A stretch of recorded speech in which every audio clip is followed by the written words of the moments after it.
Então a ideia é que se a gente, a princípio, tem um grupo de Lie muito genérico, ele pode ser muito feio, a gente quer tentar representar ele como coisas que são mais pé no chão para a gente, certo? Que tipicamente são matrizes, porque a gente sabe multiplicar matrizes, como eu falei, é fácil de calcular computacionalmente, etc. Então a gente está interessado em morfismos, certo? Para matrizes. E aí, para deixar a coisa ainda mais fácil, certo? Dado um morfismo, então, de uma coisa assim, e como eu falei, eu ia pegar tipicamente C, porque C é ainda mais fácil do que R, certo? É muito complexo trabalhar com reais. A gente tem ainda uma coisa induzida aqui, certo? Então, se a gente tem um morfismo aqui, a gente tem um morfismo induzido aqui, de tal forma que esse diagrama aqui, ele comuta. Aqui é simplesmente exponencial de matrizes, certo? E aí, trabalhar aqui é ainda mais legal, porque aqui é simplesmente álgebra linear, certo? Isso aqui é um espaço vetorial em particular, isso aqui é um espaço vetorial em particular, esse cara aqui é uma transformação linear. Então, é realmente levar até as últimas consequências a ideia de eu quero transformar tudo em álgebra linear, certo? Então, beleza. E aí a segunda coisa é tentar fazer o contrário, certo? Então, em vez de assumir um morfismo aqui e tentar estudar ele a partir de um morfismo aqui, será que isso é o suficiente? No sentido de que, dado um morfismo aqui, esse cara ele é induzido de um morfismo aqui? Será que isso é verdade sempre? Então, dado um cara que eu consigo induzir aqui, a questão é, isso é o suficiente? Isso abarca todo mundo? Dado qualquer cara aqui, ele é induzido de alguém aqui? E aí a parada é que se G é simplesmente conexo, certo?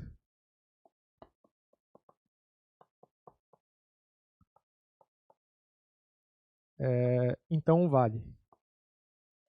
Então, dado quaisquer grupos aqui. Isso aqui também vale para GL sendo qualquer grupo, certo? Qualquer H. Em particular, em teoria da representação, a gente vai estar interessado em grupos matriciais, mas aqui eu posso botar qualquer H, aqui também. Então, dado um φ aqui, existe... vamos botar matrizes aqui, que é o que interessa a gente agora.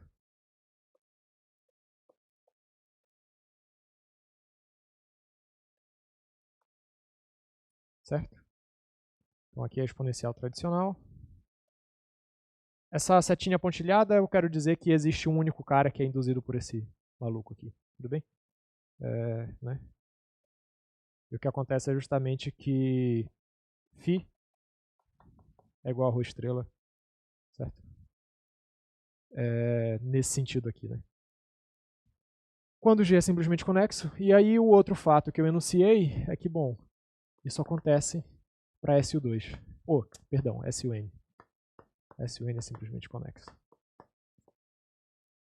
E aí eu prometi, mas não dei nenhuma grande indicação disso, de como é que a gente faz na prática.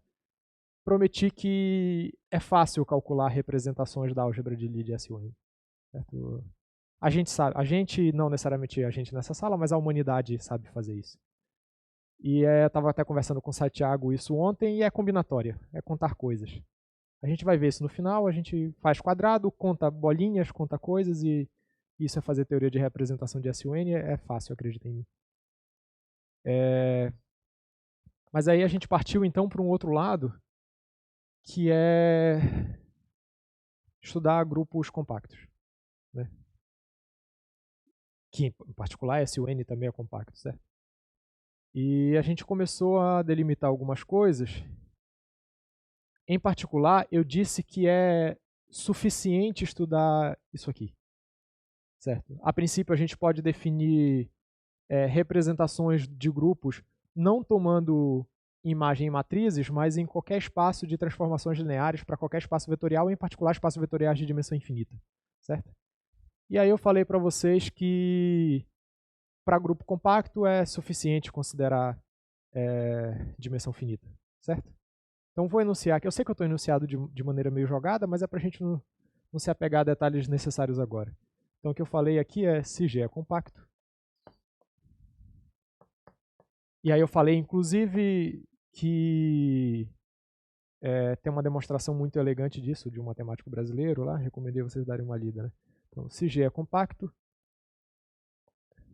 é suficiente estudar dimensão finita, né? Certo? A outra coisa que eu falei é que se G... E aí, isso aqui eu indiquei, né? Como é que a gente prova, não fiz as contas até o final, mas dei uma indicada no quadro, é que se G é compacto, então a gente pode considerar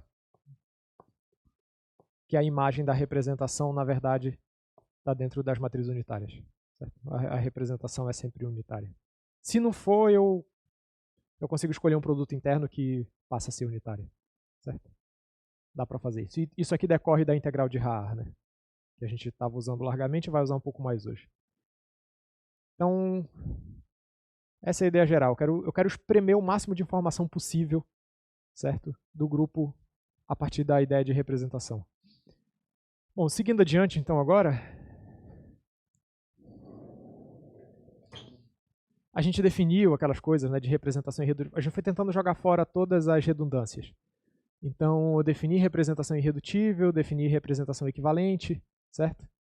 E falei que a gente vai ficar só com o mínimo necessário. E aí defini também o que são os coeficientes, né? Que vão ser, então, bom, dada qualquer representação aqui. A partir de agora, G é sempre compacto, tá? Então, vou até escrever isso aqui para a gente não esquecer, não perder de vista. Então, seja G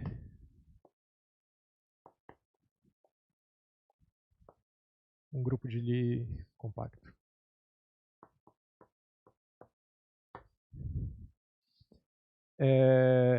E aí, dado uma representação desse tipo, a gente definiu coeficientes que são coisas assim, né?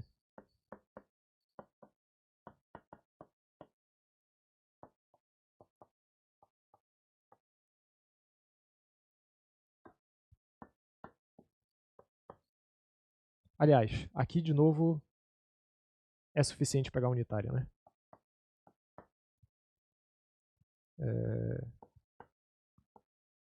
Certo? Que foi o que eu chamei de coeficiente.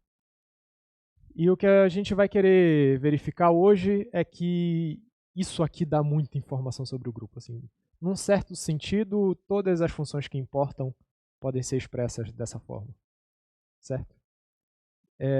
E para isso a gente vai precisar de um pequeno lema que é muito importante e que vocês vão conseguir encontrar em caráter bastante geral. Isso vale não só para grupos compactos, vale não só para coisa de dimensão finita, dá para generalizar isso aí do jeito que vocês quiserem. Eu vou enunciar nesse contexto aqui muito específico, que é o seguinte. Eu só quero ser coerente com a anotação que eu escolhi nas notas, tá? Por isso que eu estou dando uma revirada aqui. Se eu não achar, eu invento a anotação agora. Achei.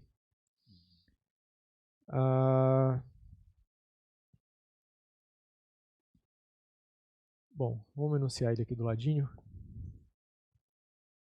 Esse aqui é o tipo de resultado que, geralmente, quando alguns professores vão enunciar e vão demonstrar, eles vestem terno, porque é uma coisa meio celebrada. É super curto e tem grandes implicações. Isso aqui é conhecido como lema de Schur.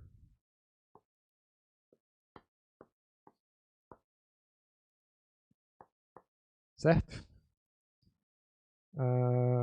Bom, então vamos pegar aqui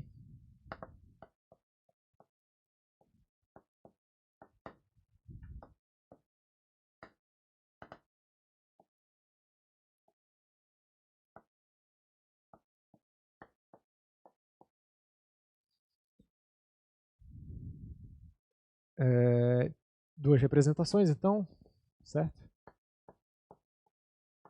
Representações, eu vou pegar elas irredutíveis. Eu comentei como que esses caras são blocos fundamentais, né? Isso aqui é meio que um teorema psicológico, no sentido de a gente já entendeu que é um bloco fundamental, isso aqui vai só corroborar essa nossa impressão, certo? Então pega duas representações irredutíveis. Eu estou pegando aqui, de novo, né, unitária, porque eu já fixei que G é compacto. De novo, isso aqui vai valer em casos mais gerais. Mas vamos ficar no simples aqui, né? Então, dada duas representações irredutíveis, se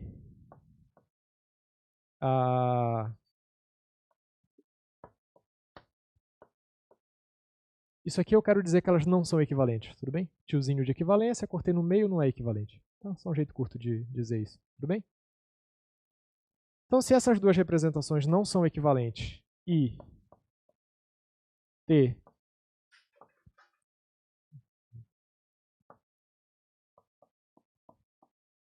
caiu aí, hein?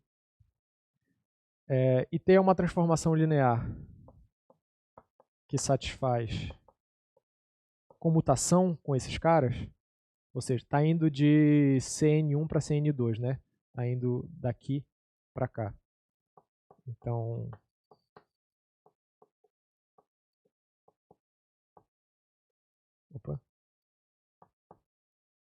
e satisfaz isso aqui para todo G,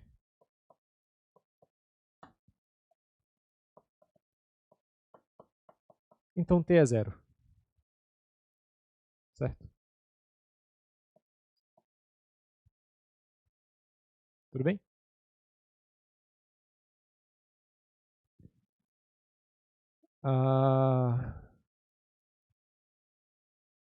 Por outro lado, se elas são equivalentes, e aí a gente pode considerar que elas são, na verdade, a mesma representação, então esse cara vai ser um múltiplo da identidade, certo? Então, se ρ1 é igual a ρ2, então, em particular, Cn1 é igual a Cn2, esses n são iguais, certo? É a mesma representação. Vamos pegar esse cara aqui, é um certo ρ, certo? Então,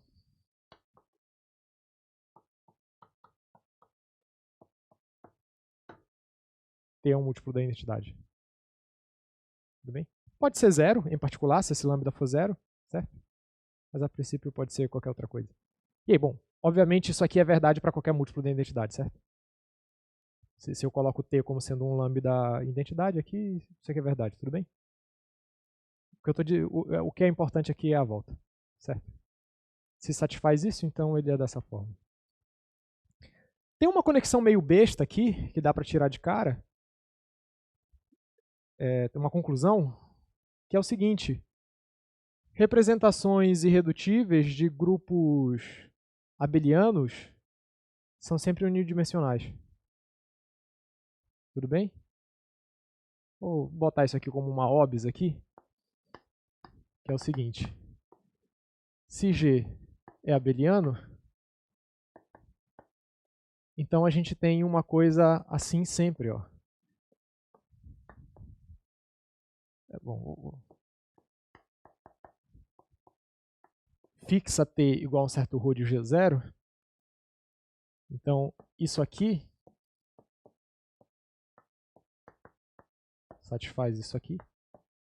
Certo? Aqui eu estou usando a condição de abelianidade, certo? Então, eu estou comutando esses dois caras porque G é abeliano. Isso aqui é exatamente T de ρG, certo? Ou seja, esse cara aqui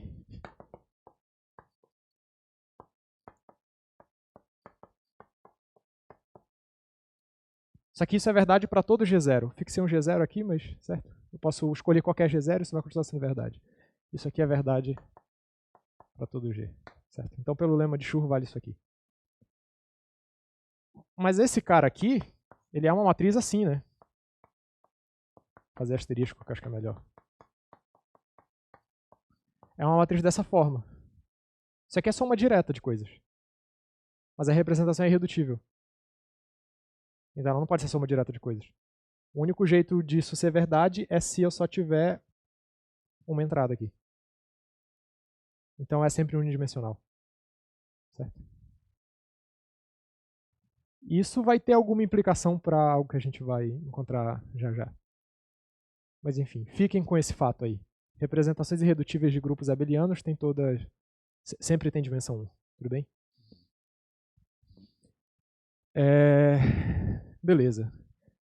Esse cara aqui, junto com a integral de Haar, é o que vai fazer a gente encontrar coisas muito bonitas usando essas coisas aqui. Então, para a gente caminhar para o enunciado do teorema e a coisa ficar clara para todo mundo, vamos tentar construir algumas intuições aqui em torno dessas coisas. A primeira é que eu tinha falado que pegar representações, classes, né, de equivalência das representações, me ajuda a jogar fora redundâncias. E aí, eu queria que vocês percebessem que isso é verdade pelo seguinte. Aqui eu tenho o coeficiente de uma representação, tudo bem? E vamos considerar uma outra representação equivalente a ela. Ou seja, uma representação da forma φ de g igual a t ρ de g t de menos 1. Certo?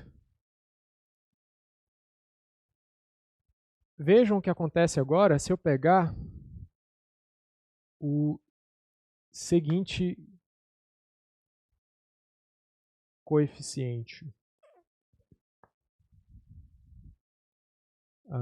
Estou usando o VW ali. Então aqui eu vou pegar...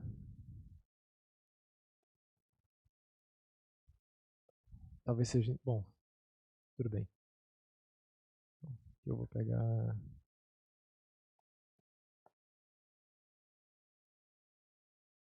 Aqui, passar para o outro lado, então vai passar conjugada, então tem que ser esse cara aqui.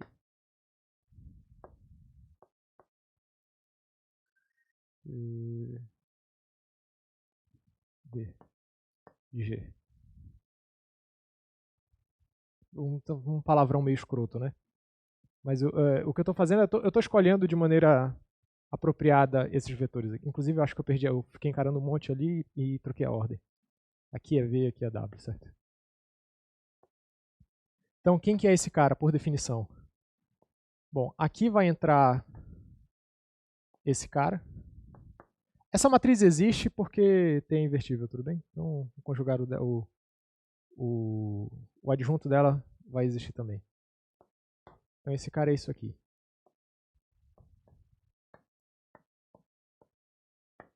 Certo? Por definição. Esse vetor, na primeira coordenada aqui, na segunda eu pego a representação atuando no segundo vetor. Certo? Só que esse cara aqui, bom,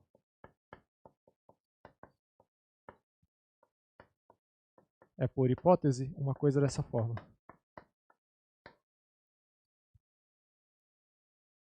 Certo? Só substituir quem que é φ aqui.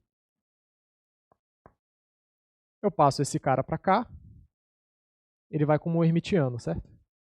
A transformação adjunta, conjugada, não sei qual é a palavra que vocês preferem.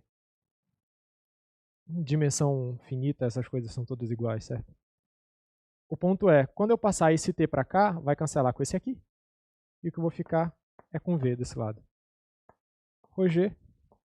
Esse cara com esse cara aqui dá o quê? Identidade. Então o que sobrou aqui é W. Então isso aqui é exatamente esse coeficiente.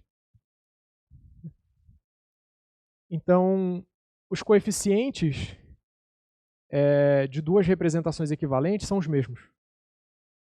As funções são as mesmas funções. De novo, é irrelevante pegar duas que são equivalentes, certo? Então eu jogo fora a redundância.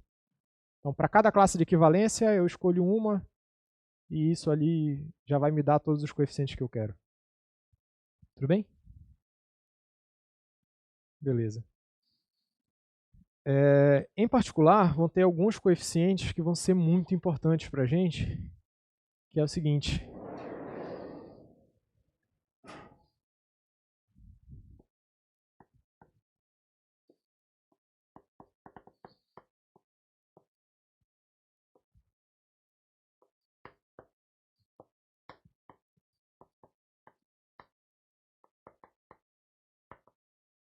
Vamos pegar a base canônica de Cn, certo? Ou seja, esse cara aqui ele é 1, 0, 0. Esse aqui é o 0, certo? E o EJ tem 1 na jésima coordenada e 0 no resto, certo? Base é aquela coisa, é base, certo? É uma escolha arbitrária. Então, obviamente dá para escolher qualquer outra, a gente vai escolher a que vai ficar mais fácil de expressar as coisas. E aí eu vou definir esses coeficientes aqui, então.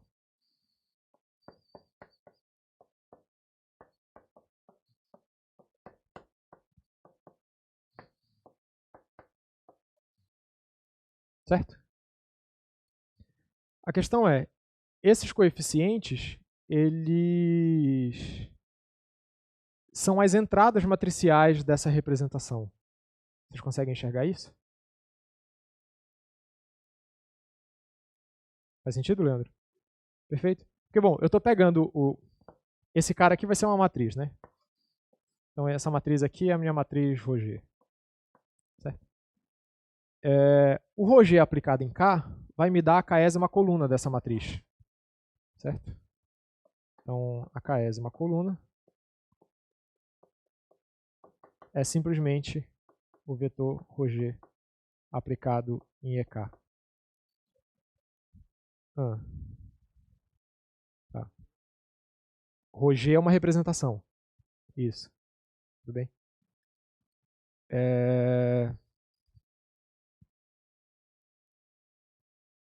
Tudo bem. Então, a késima coluna é esse vetor aqui. Só que eu estou pegando a jésima coordenada desse cara. Certo? Que é uma coisa que está bem aqui. Aqui é jésima coordenada. É isso que eu estou fazendo. Então, essas funções aqui são exatamente as entradas matriciais.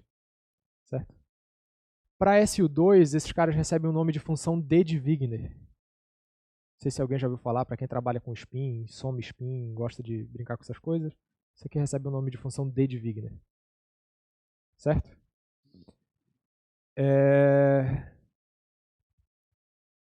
Bom, isso aqui é uma coisa que vai aparecer outras vezes hoje. Tá? Essa aqui vai ser uma escolha esperta de base para esse espaço aqui. Eu vou definir como A fresco Rho o span no sentido de combinações lineares, certo? De coeficiente. Então, em particular,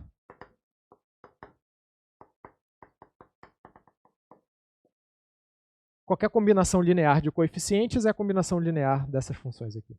Certo? Essas funções geram todos os meus coeficientes.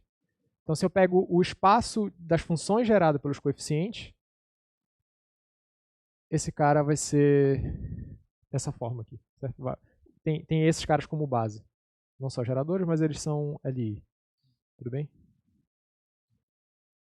E tem uma coisa interessante que é esse espaço ele carrega uma representação de G também. Isso aqui é um espaço vetorial de dimensão finita, tudo bem? Uma base para esse cara são justamente as entradas matriciais. Quantas entradas matriciais eu tenho? N quadrado. Certo? Então esse cara tem dimensão N quadrado. Tudo bem? E esse cara vai carregar algumas, não uma só. Certo? Vai ser uma representação de G que não vai ser irredutível, vai ser redutível. Certo? E como que a gente pode decompor esse cara? Presta atenção. Fixe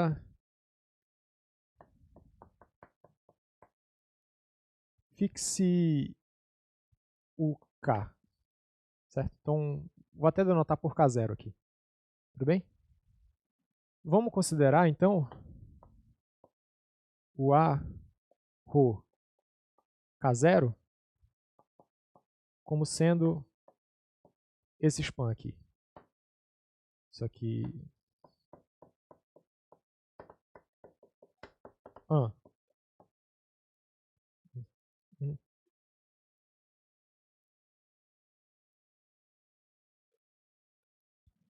Representação. Tu quer que eu escreva? Escreva? Tá, posso. Vou escrever aqui, pequenininho. Então.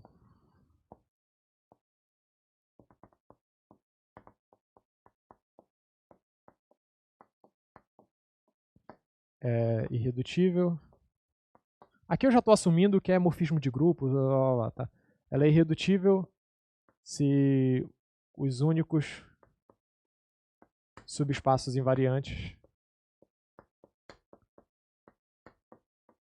são os dois espaços triviais, que são necessariamente invariantes. Só tem eles dois.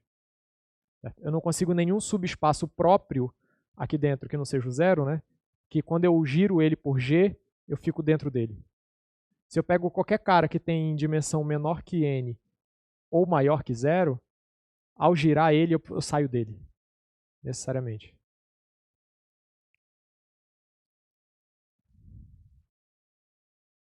Não tem nada a ver com fidelidade aqui. Não. É uma condição sobre como que o espaço vetorial está se decompondo. Essa representação não precisa ser fiel. Pensa em termos de rotação de R3, certo? Pensa rotações em R3. Existe algum subespaço de R3 que quando tu aplica todas as rotações, tu continua preso dentro dele? Pega um subespaço de R3, teu subespaço favorito, escolhe um aí. Aplica todas as rotações nesse subespaço. Tu consegue ficar preso dentro dele? Dentro da R3, dentro do subespaço que tu escolheu, a minha pergunta. Perfeito. Eu saio do plano, perfeito. Se tu pega uma reta, tu também sai da reta. Qual que é os únicos caras que vão ficar invariantes, então? É o zero, se eu rodar o zero, nada acontece, ou o R3 inteiro. Tudo bem? É isso que está acontecendo aqui, essa é a ideia. Ou seja, eu não consigo reduzir essa representação para um subespaço de dimensão menor. Quer dizer, consigo se for o zero, mas aí não tem graça, né? Para nenhum cara relevante. Beleza, vamos pegar uma função aqui então. Certo? G age nesse cara de um jeito muito natural, que é o seguinte. Eu vou pegar essa função e vou rodar ela da seguinte forma.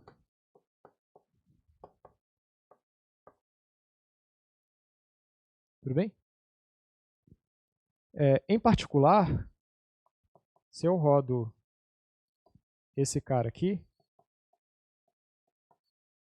isso aqui é igual a EJ, rho G menos 1, rho de H, e K0. E aí eu posso passar esse cara para cá. Como é unitário, quando eu passo o inverso, ele vem complexo conjugado, né? Transposto e complexo conjugado. Então isso aqui é simplesmente o rho de G, do EJ, do rho de H, do E de K0. Certo? Acontece que esse cara abre em combinações lineares, certo? E eu posso abrir por linearidade, de tal forma que o que eu vou ter aqui vão ser coeficientes que já moravam aqui. Então esse cara é fixo por essa ação de G, essa ação é linear, isso aqui é uma representação natural. Certo? E essa representação, percebam, ela parece muito com a própria ρ. Porque, num certo sentido, eu estou construindo ela a partir da ρ atuando aqui nessa primeira coordenada. Certo? Só que ela não vai ser ρ exatamente, porque ela não está exatamente atuando no vetor, né? O ρ de G não está atuando no vetor, mas ele está atuando no dual desse cara. Certo? Dá para enxergar isso? Então, isso aqui a gente vai chamar de representação dual de ρ. Representação contragradiente é um outro nome que aparece. Essa representação também é irredutível. Claro. Uhum. Uhum.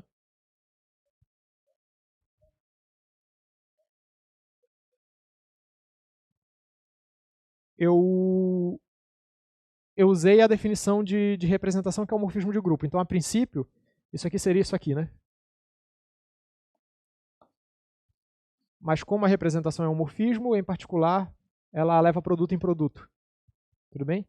Então, a imagem do produto é o produto das imagens.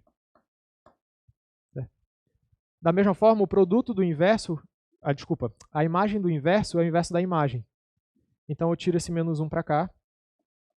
Só que o inverso de uma matriz unitária é o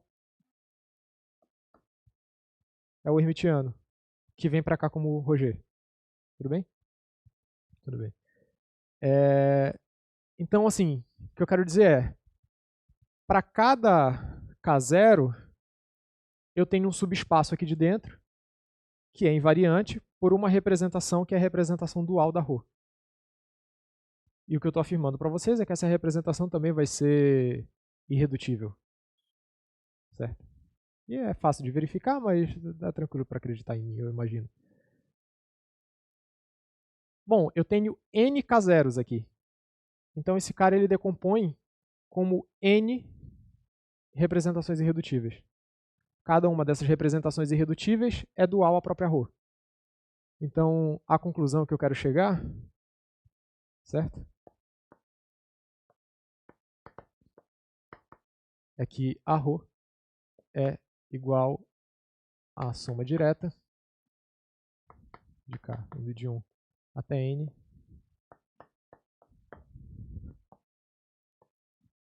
onde ρ estrela é a representação dual de ρ.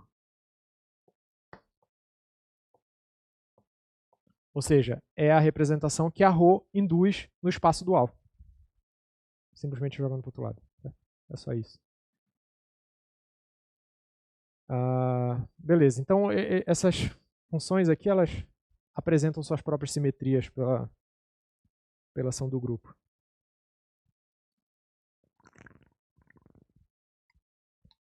O que é legal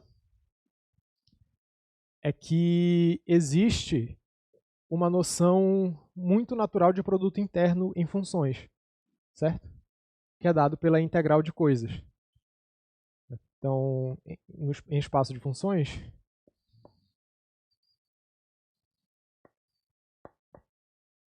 como é que eu posso colocar isso de um jeito mais muito bom? Para F1 e F2 funções de gêneros complexos, a gente pode se perguntar sobre essa quantidade aqui.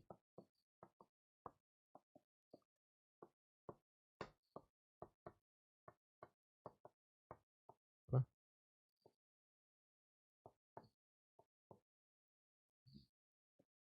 Certo. Aqui, obviamente, eu estou considerando a integral de Haar, que é a única que a gente sabe fazer no grupo, tudo bem? Isso aqui tem cheiro de produto interno já, né? Via de regra vai ser. Tem algumas condições que a gente tem que botar nas funções aqui, aquela coisa de ser quadrado integrável, que tem a ver com ser função de onda também. Vocês já estão acostumados um pouco com isso, né? Pedir que funções sejam quadrado integráveis e tal. Mexer com L2, né? Isso aqui no fundo eu estou querendo invocar o L2. A questão é, quando eu considero esse troço aqui dentro, isso vira um produto interno. E pela invariância da integral de Haar, essa ação aqui, que eu acabei de definir, ela é unitária. Isso é uma representação unitária com esse produto interno. Posso.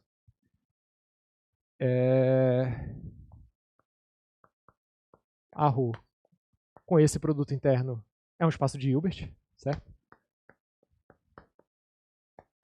É um espaço de Hilbert de dimensão finita, né? Ou seja, é um espaço vetorial de dimensão finita com produto interno. É só isso. Certo? É isso que eu estou dizendo. E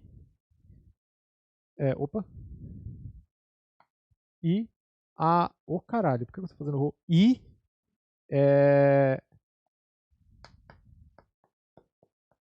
essa representação aqui é unitária com esse produto interno. Tá. Pelas entradas matriciais.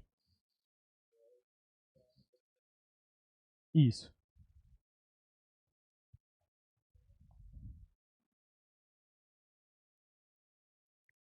Ele vai carregar algumas representações. Então, o A ele é a combinações lineares de todas as entradas matriciais. Aí o que eu estou te dizendo é que se tu olhar para as combinações lineares só de uma coluna, esse cara carrega uma representação muito natural que é unitária por meio desse produto interno. Tudo bem? E essa representação é dada dessa forma. Isso aqui tem um jeito legal de ver, que é o seguinte. Imagina que a gente está na reta. Pensa uma função... tudo bem, a reta não é compacta, mas isso vale em geral. Imagina que a gente tem uma função na reta. Então, vou desenhar o gráfico dela aqui. Certo? E eu tenho uma ação na reta que é transladar, certo? Então, aqui eu tenho o gráfico da minha função. Tudo bem? E eu tenho uma ação na reta que é transladar as coisas daqui para cá. Tu concorda comigo que se eu translado a reta para cá, eu vou mover meu gráfico inteiro para cá? Tudo bem? Eu estou só aplicando essa translação. Essa ação aqui é o que acontece do ponto de vista da função. Se eu empurro a reta para frente, eu trago o gráfico todo para frente. Tudo bem? É mais ou menos o que está acontecendo aqui. Eu estou dizendo que se eu quero empurrar... Aliás, desculpa, é o contrário, né? Não, é isso mesmo, tá certo. Se eu trago para frente, né? Se eu translado aqui, eu estou empurrando tudo para cá. Certo? Então, se eu quero empurrar a função, eu estou aplicando... Deu para enxergar isso? É isso que está acontecendo. Essa ação é muito natural, é isso que eu quero dizer. É a única ação natural induzida pela ação no teu espaço. Tu sabe girar no espaço, quando tu pensa em girar gráfico, é esse tipo de coisa que tu está fazendo. Certo? Isso, exatamente. E as funções têm um produto interno natural já, e ela já é unitária por esse produto interno. Eu não preciso invocar a medida de Haar para construir um produto interno novo, porque eu sempre consigo colocar um produto interno que seja unitária.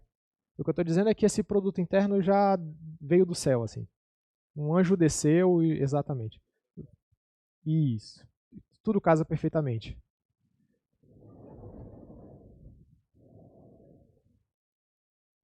Oi?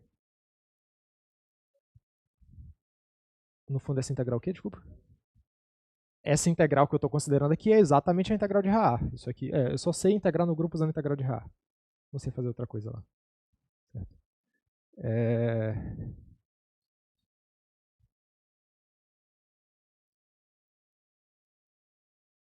Uhum. E aí aqui vem um lema muito legal, que também vai receber o lema de Schur. Também vai receber o nome do Schur, né, que é o lema de ortogonalidade de Schur. Ortogonalidade de Schur. O que ele vai dizer? Pega ρ1, ρ2. Aí aqui eu já vou começar a cometer aquele abuso de linguagem que eu falei que ia cometer na aula passada, que é, a princípio eu defini esse cara aqui como sendo as classes de equivalência.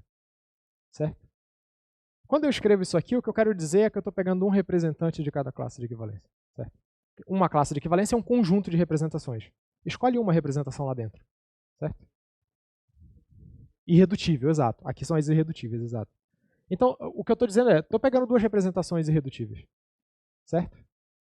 Pega duas representações irredutíveis e aí a gente vai ter o seguinte. Se elas são diferentes, né, se elas são não equivalentes, a gente conclui o seguinte.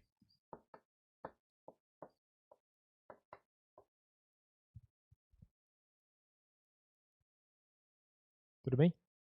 Esses dois espaços vetoriais vão ser ortogonais. Com relação a esse produto interno. Tá? Então, pega as entradas matriciais dessa representação e as entradas matriciais dessa representação. Calcula esse produto interno. Elas são ortogonais. Por isso que é lema de ortogonalidade de Schur, porque ele está te dando coisas que são ortogonais. Só que ele vai dizer uma outra coisa mais legal, que é o seguinte. Se ρ1 é igual a ρ2, certo? Que eu vou chamar só de ρ, rapidinho, só enunciar aqui. O que eu concluo é o seguinte.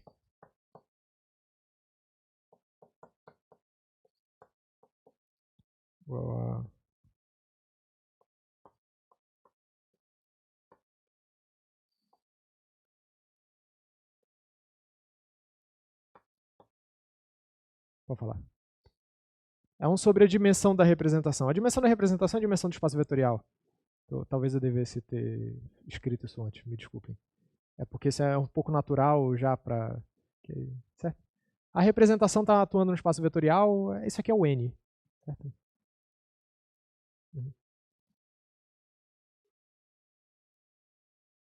Não, se quiser falar...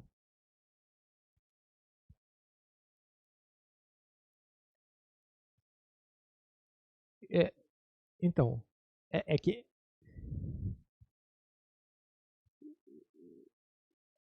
Bom, dado um espaço tangente, né, a algum ponto ali, eu posso botar um produto interno e falar de ortogonalidade ali, nessas direções, dos vetores ali. Mas o que eu estou falando aqui é de ortogonalidade nas funções. Os elementos desse cara são funções, que são as funções das entradas matriciais aqui. Então é a ortogonalidade das funções. Tudo bem? Então, duas coisas não equivalentes não só são ortogonais, como eu consigo calcular qual que é o tamanho, certo, das entradas matriciais aqui. Certo? E elas são normalizadas pela dimensão. Ou seja, o que eu quero dizer, né, isso aqui é equivalente a dizer que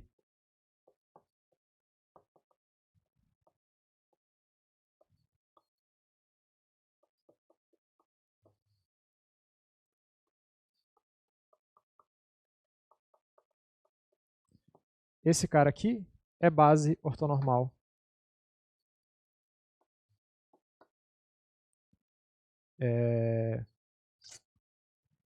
Aqui, na verdade, faltou... Perdão, aqui eu disse só metade da história, né? Eu só disse qual que é a norma, mas eu não disse como que eles podem ser ou não ortogonais. Então talvez seja melhor escrever alguma coisa assim, na verdade. Peço perdão, gente. Esse cara aqui com esse cara aqui. Isso aqui é igual a 1 sobre a raiz da dimensão. Delta JL, delta KN. Então agora sim, certo? Ou seja, se essa função é diferente dessa, dá zero. E se elas são iguais, dá 1 sobre... aqui eu preciso tirar a raiz. Dá 1 sobre a dimensão. Certo? Ou seja, o que eu tô, agora sim vale isso aqui, né? Então o que eu quero dizer é que esses caras aqui formam uma base ortonormal.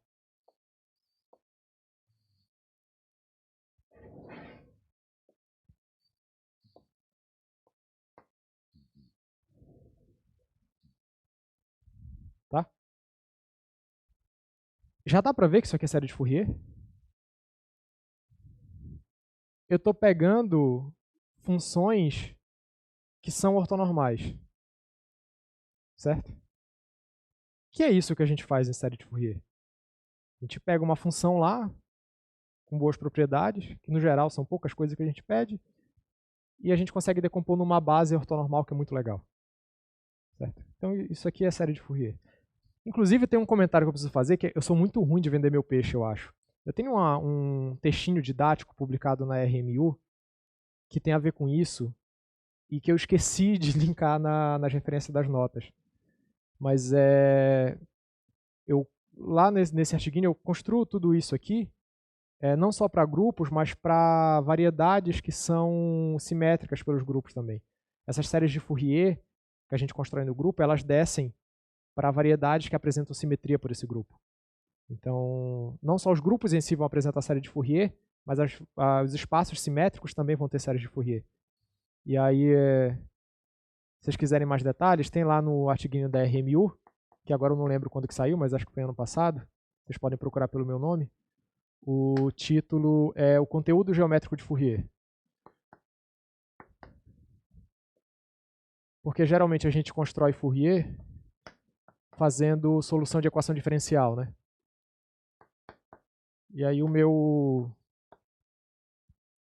objetivo é mostrar que a gente não precisa tocar numa equação diferencial, dá para fazer só geometria. E as coisas saem. Tudo é consequência da simetria das coisas, certo? E aí tem uma coisa que eu odeio, inclusive, nesse artigo, que só me falaram depois que ele foi publicado, que é um exemplo clássico disso aqui, como eu falei, né, de quando desce do grupo para a variedade, é, por exemplo, os harmônicos esféricos. Os harmônicos esféricos são exatamente isso aqui, quando a gente sai de SU2, ou SO3, se vocês quiserem, para a esfera, que tem simetria por rotação, certo? A parada é que eu passei o texto inteiro chamando os harmônicos esféricos de esféricos harmônicos, e não percebi. E o revisor também não, o negócio foi publicado. Aí eu todo feliz cheguei para um amigo meu e falei, olha que legal. Ele falou, pô, mas por que tu chamou o negócio de esférico harmônico? Eu falei, porque eu sou burro, não percebi que eu tinha feito isso. Então ignorem, agora que eu já falei para vocês que tem esse problema lá, vocês ignorem isso e fiquem só com conteúdo matemático, que eu acho que vale a pena. Bom, tudo bem, vamos fechar esses parênteses. Construído tudo isso, o que está faltando para a gente aqui? Para a gente ter uma série de Fourier de fato. Perceba, a gente conseguiu subespaços ortogonais dentro do meu espaço de função, certo? E dentro desses subespaços ortogonais, a gente conseguiu bases ortonormais que são razoavelmente intuitivas, certo? O que falta é verificar que isso é o suficiente. Num sentido de todas as funções são expressas por esses caras aqui. Claro, todas as funções é muita função, né? Mas pelo menos uma classe razoável de função, certo? É exatamente esse o conteúdo do teorema de Peter-Weyl, que é o resultado básico para análise harmônica.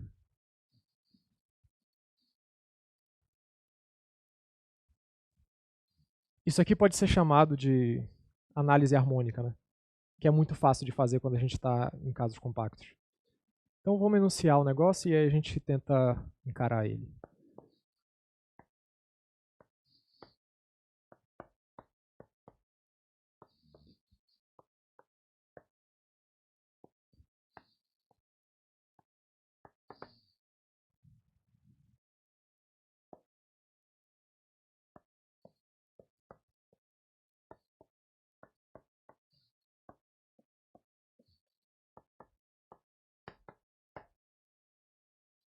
É isso, certo?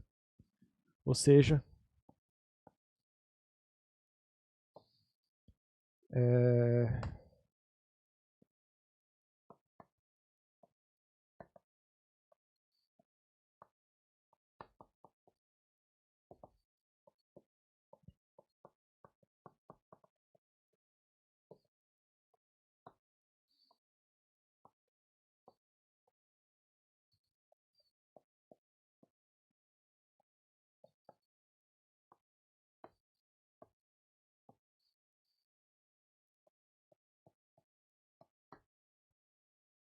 fala.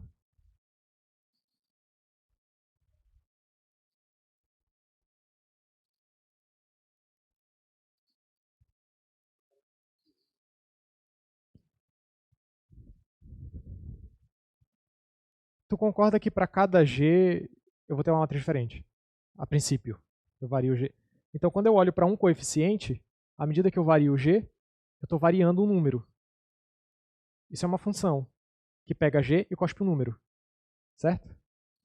Essas funções aqui, quando eu pego todas elas, variando todas as representações irredutíveis, eu vou conseguir uma base para o meu espaço de funções L2. Tá? O A-ρ são as funções geradas pelas entradas matriciais. Então, uma função que está aqui dentro é uma combinação linear dessas entradas matriciais. Certo? Isso. E aí o que eu estou te dizendo é que para uma classe muito grande de funções no grupo, que são as funções quadrada integráveis, segundo a medida de Haar, toda função é combinação linear desses caras. Agora a combinação linear possivelmente infinita, né? Certo? Aqui eu estava pegando combinação linear finita, aqui eu estou pegando combinação linear no sentido de espaço de Hilbert separável. Né? Aí tem uma conclusão que está meio omitida aqui, que dá para tirar como consequência, que é esse cara aqui, ele é discreto. Ele não é tão grande assim. Certo? Mas isso é meio detalhe. O importante é isso aqui. Então, agora aparece série de Fourier. Eu estou pegando as funções e estou decompondo elas como somas de coisas ortonormais. Certo? Dado esse peso aqui.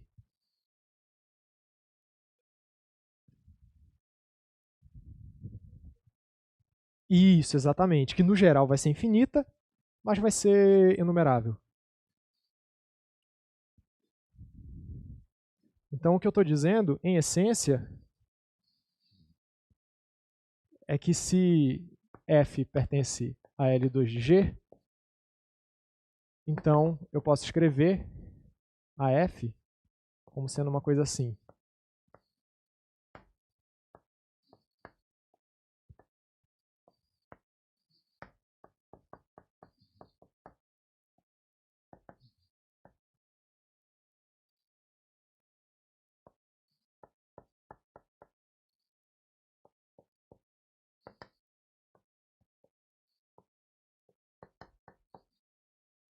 Essa aqui é a minha base ortonormal, aqui são os coeficientes.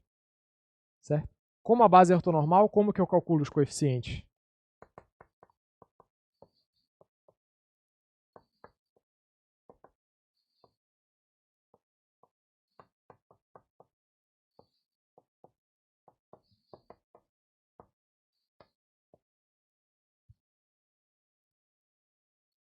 Isso aqui é série de Fourier, percebe? Para deixar ainda mais evidente.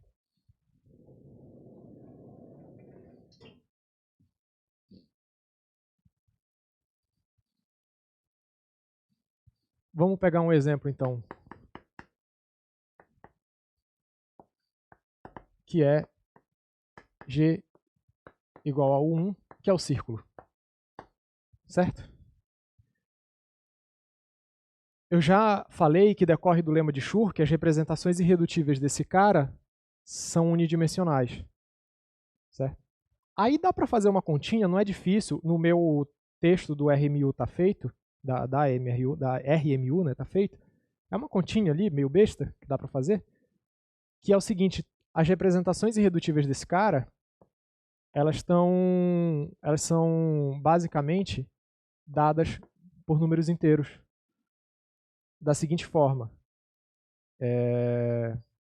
Vamos fazer uma coisa assim.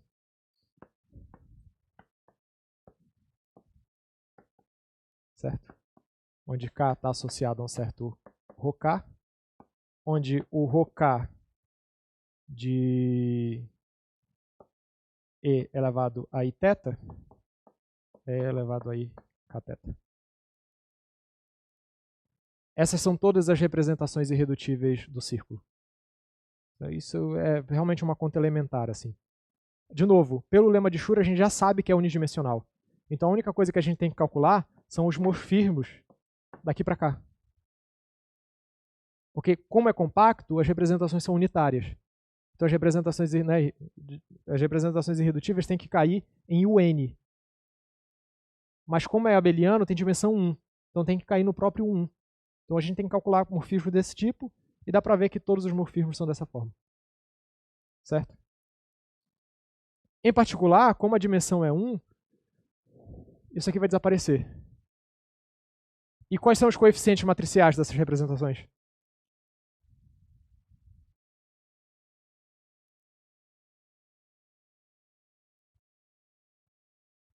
Isso aqui é uma matriz. Tudo bem? É uma matriz de 1 por 1, certo? Então ela só tem um coeficiente matricial, que é esse aqui. Então o que eu estou dizendo é que as minhas funções vão ser dessa forma aqui.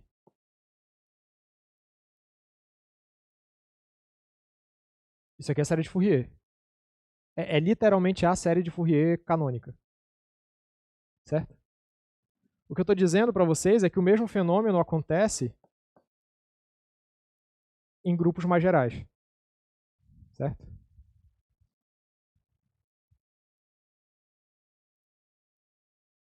Faz sentido? Pode falar, né?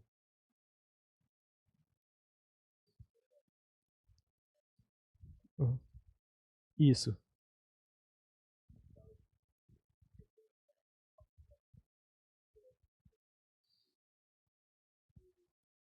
Exatamente. É que geralmente, como a gente resolve essas coisas usando equação diferencial, na verdade, o que a gente considera, na verdade, são funções na reta, que são periódicas, né?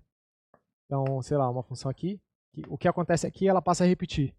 Que é o mesmo que eu conectar essas coisas, essas pontas. E aí é uma função no círculo.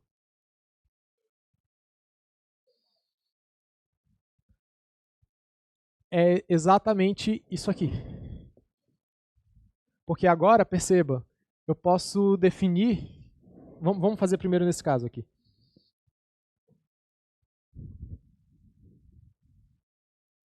Então, dado uma função aqui, eu vou levar ela numa outra função que vai estar definida aqui. Certo? E essa função é dada de que forma? Ela é exatamente os coeficientes. Então, de k é igual à integral do elevado a menos i caθ, f de θ, S1. Aí tem que normalizar, porque a medida de Ra é normalizada, né? Eu estou integrando em S1, subentende-se que já está normalizado. Essa aqui é a transformada de Fourier, certo? Agora eu posso fazer é definir uma f-til de ρ como sendo justamente o integral disso aqui. Ou seja, é uma função que vai engolir uma representação irredutível e vai cuspir. Agora não vai ser exatamente um número, vai ser uma matriz, porque aqui tem uma matriz. Certo? É que aqui, muito felizmente, a matriz é unidimensional, então é um número. Certo? Aqui é a transformada de Fourier, então ela vai engolir funções e vai cuspir matrizes.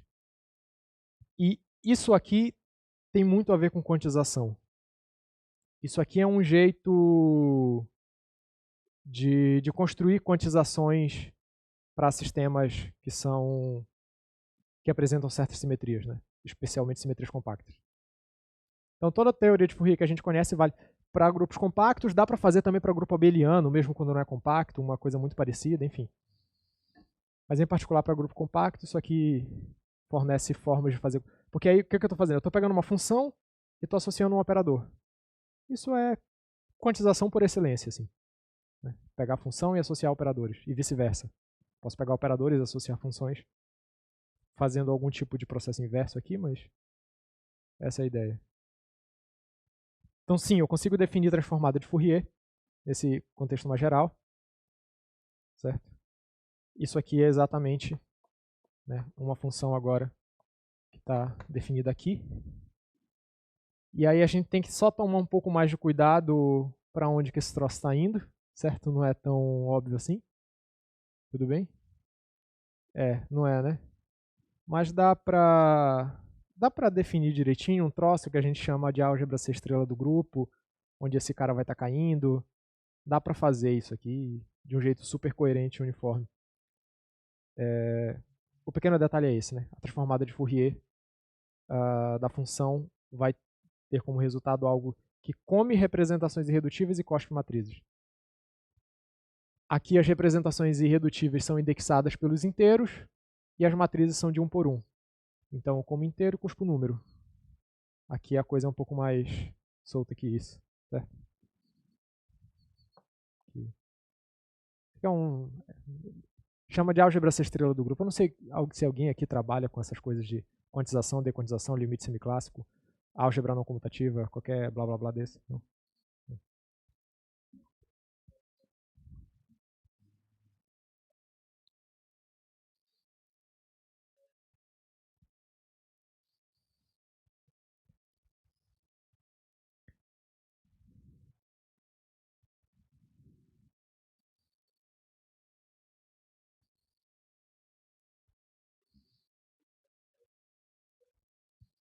Uhum, uhum. E aí, por exemplo, para ti ou para qualquer outra pessoa que esteja interessada em ficar calculando aqueles K-designs, aquelas coisas todas, o que está acontecendo? Eu tenho funções no grupo, estou calculando a integral de funções no grupo. Certo? O fato desse cara ser uma base ortonormal te ajuda a calcular. Se tu tem um jeito esperto de fazer essa decomposição, tu consegue saber como que é a integral. Porque veja, tem uma coisa interessante aqui que é a gente sempre tem a função constante igual a 1 aqui nessa base, que é a representação trivial. A representação trivial que leva o grupo inteiro no número igual a 1. Certo? Isso é uma representação do grupo em C. Uma representação unidimensional. Leva todo mundo na unidade, na identidade. Então, se eu quero calcular uma coisa assim, isso aqui é a componente da função nessa representação trivial. Então, se eu tenho algum jeito de calcular uma decomposição dessa função nessa base, eu sei que essa integral é o coeficiente que está acompanhando o cara aqui da representação trivial. Certo? E via de regra a gente tem outras formas de calcular essas decomposições que tem a ver com as séries de Clebsch-Gordon. Que é uma coisa assim, vocês sabem somar spin, presumo eu. Certo? Pega um sistema de spin J1, um sistema de spin J2, a gente sabe que o produto desses caras, né, o produto tensorial, vai decompor como soma de spins, certo? Alguma coisa nesse sentido aqui.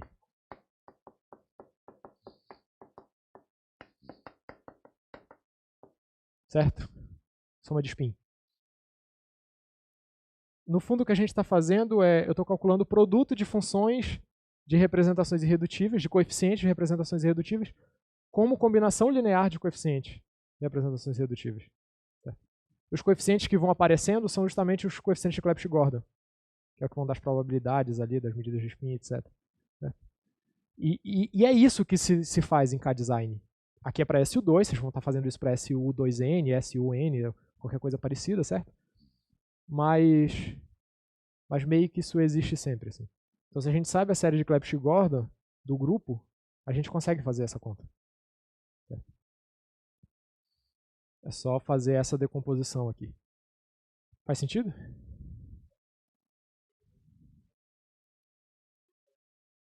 Uhum, uhum. Essa é a parada. Bom, por hoje acho que era até aí que eu queria chegar. Só, bom, antes de talvez abrir para mais dúvidas ou comentários de maneira geral, só fazer um comentário aqui também um pouco solto, meio no sentido de pegar o espírito da coisa, que é o seguinte. Simetria é um troço muito rígido. Sempre que a gente tem um objeto que tem muita liberdade para se comportar do jeito que ele quiser, quando a gente impõe uma simetria, ele enrijece e ele perde essa liberdade de apresentar comportamentos muito livres, assim. E existe uma série de resultados que vão apontando para essa direção, certo? O teorema de Peter-Weyl é um desses resultados. Porque ele vai te dando muitas restrições sobre como que essas coisas se decompõem e tem uma série de consequências que vão saindo daqui, inclusive um corolário direto no sentido de eu não preciso de mais nada além disso, mas não é óbvio, tá? Não se assustem. A gente consegue concluir a partir direto daqui, vou até escrever isso, vai, que então não acabou a aula, né? Vou escrever mais alguma coisa. Mas todo grupo compacto é um grupo matricial. Então isso está lá nas notas. Corolário. Existe N pertencente às naturais, grande o suficiente, tal que eu posso tomar G como sendo um subgrupo de UN. Então daqui a gente conclui que todo grupo... Então, na hora de estar fazendo computação quântica e coisas parecidas, a gente está lidando só com matrizes, porque é só o que existe. Assim. Todo grupo compacto é matricial. Isso é um corolário do teorema de Peter-Weyl. Então... Mas o que eu estava dizendo é isso. Acho que é um pouco do espírito geral da coisa. Simetria é um troço rígido. Põe uma simetria no troço, ele perde liberdade, perde graus de liberdade, a coisa fica muito rígida. Assim. Certo? Esse é um dos grandes teoremas que apontam para isso. Se a simetria é compacta, aí a coisa é mais rígida ainda. Assim. Comentários, dúvidas? Deu para pegar a ideia do porquê que eu chamo isso de série de Fourier? Então, é isso, gente. Muito obrigado.